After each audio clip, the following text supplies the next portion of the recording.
जय श्री बुद्ध। स्वागत है आप सभी का भक्ति विद नारायण चैनल पर, जहां हम आज एक अनमोल चर्चा करने जा रहे हैं।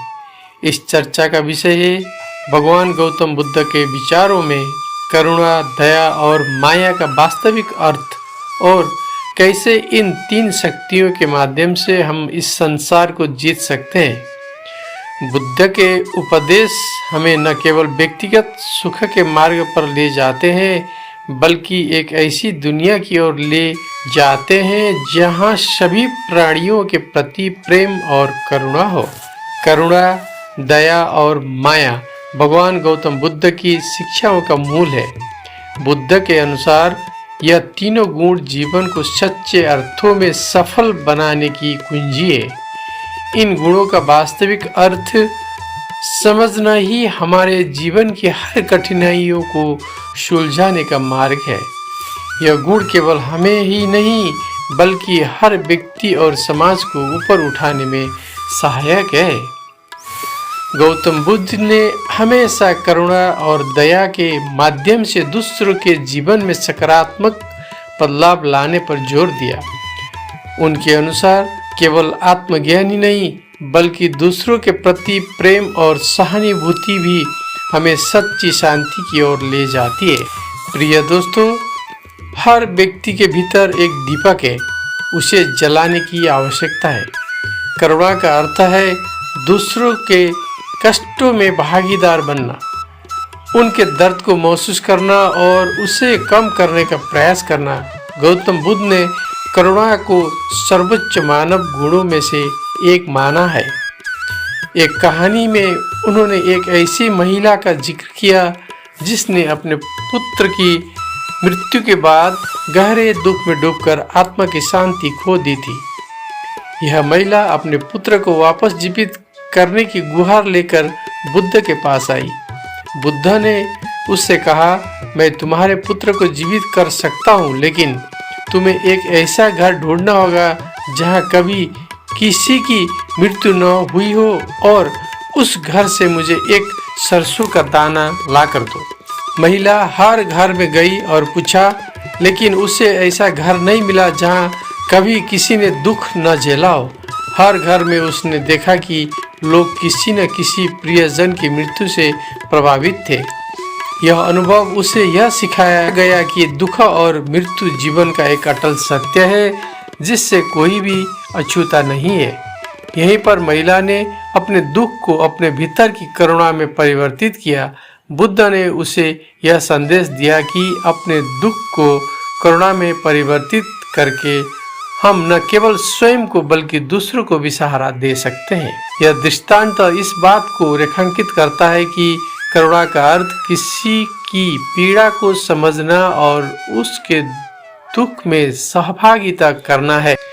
बुद्ध कहते हैं कि यह करुणा का भाव ही है जो हमारे भीतर के मनोभावों को परिष्कृत करता है और हमें दूसरों के प्रति दयालु बनाता है। बुद्ध ने कहा कि करुणा का अभ्यास करने से हमारे भीतर न केवल सच्ची शांति आती है, बल्कि हमारे चारों ओर भी सकारात्मकता फैलती है। उन्होंने यह भी सिखाया कि करुणा का अभ्यास करने से हमारे भीतर स्वार्थ, ईर्ष्या और क्रोध के भाव कम होते हैं और हम दूसरों के साथ मधुर संबंध बना सकते हैं। प्रिय श्रोताओं, घृणा की घृणा से नहीं, केवल प्रेम से ही समाप्त किया जा सकता है। दया का भाव हर मनुष्य के भीतर होना चाहिए। यही बुद्ध का संदेश था। दया का वास्तविक अर्थ केवल दूसरों के प्रति सहानुभूति रखना ही नहीं है, बल्कि किसी भी जीव के प्रति प्रेम और स्नेह रखना भी है। बुद्ध ने कहा कि दया का असली अर्थ यह है कि हमारे मन में किसी भी जीव के प्रति बैर, द्वेष या ईर्ष्या का भाव न हो। एक दृष्टांत में बुद्ध के शिष्य आनंद ने एक घायल पंछी को देखा और उसे उठा लिया। आनंद ने उस पंछी की देखभाल की और उसे भोजन तथा सुरक्षा प्रदान की। बुद्ध ने इस दया के कार्य को देखकर आनंद की सराहना की और शिष्य को यह सिखाया कि सच्चे अर्थों में दया का भाव वही होता है जो किसी भी प्राणी के प्रति प्रेम और सेवा का भाव रखता हो। बुद्ध के अनुसार यदि हम दूसरों के प्रति प्रेम और दया का भाव रखते हैं तो यह न केवल हमारे मन को शांति प्रदान करता है बल्कि हमें सच्ची मानवीयता का अनुभव भी कराता है। यह हमारी आंतरिक शांति को मजबूत बनाता है। दया का अभ्यास करने से मन में संतोष और संतुलन आता है और हमारे विचारों में सकारात्मकता भर जाती है। इस प्रकार बुद्ध ने अपने शिष्यों को यह सिखाया कि दया से परिपूर्ण जीवन ही सच्चा और संतुष्ट जीवन है। यह वो गुण है जो मनुष्य को मनुष्य बनाता है और दूसरों के साथ एक बंधन जोड़ता है। बुद्ध के उपदेशों में माया का अर्थ है संसार के अस्थायी आकर्षणों को पहचानना और उनसे स्वयं को मुक्त करना। माया का वास्तविक स्वरूप वो अज्ञानता है जो हमें इस संसार के मोह माया में उलझाए रखता है और हमारे मन की शांति को छीन लेता है। बुद्ध ने कहा कि माया को समझे बिना हम कभी सच्ची शांति प्राप्त नहीं कर सकते। एक प्रसंग में एक धनी व्यक्ति ने बुद्ध से पूछा, मैं जीवन में शांति और सुख की खोज में हूँ, लेकिन मुझे वो कहीं नहीं मिल रही। मैंने सभी प्रकार के भौतिक सुखों का आनंद लिया है, फिर भी मैं संतुष्ट नहीं हूँ। बुद्ध ने उसे माया के भ्रम को समझने के लिए प्रेरित किया और कहा, संसार के इन अस्थायी सुखों का कोई स्थायी महत्व नहीं है।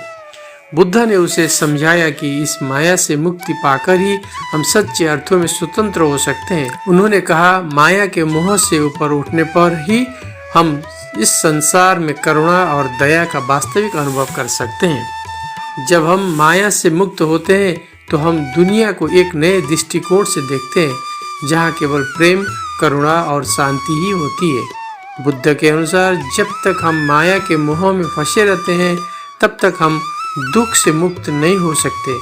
माया से ऊपर उठने के बाद ही मनुष्य के भीतर करुणा और दया का भाव स्थायी रूप से विकसित हो सकता है। जब हम माया से मुक्त होते हैं तो हम दुनिया को एक नए दृष्टिकोण से देखते हैं जहाँ केवल प्रेम, करुणा और शांति ही होती है।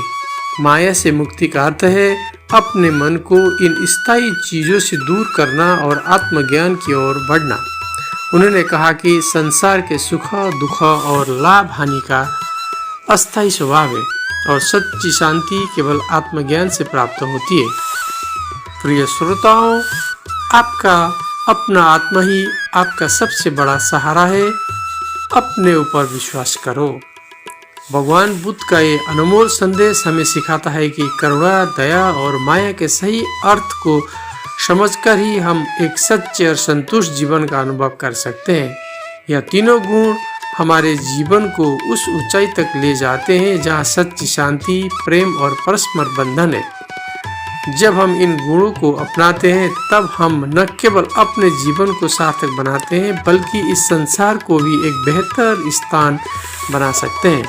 तो आइए हम सभी भगवान बुद्ध के इस संदेश को अपने जीवन में अपनाएं, करुणा और दया के इस दीप को जलाए रखें और इससे संसार के हर कोने में फैलाएं ताकि हर कोई इस शांति और प्रेम का अनुभव कर सके। आप सभी का बहुत बहुत धन्यवाद।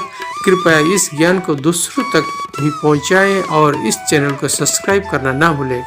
जय श्री बुद्ध।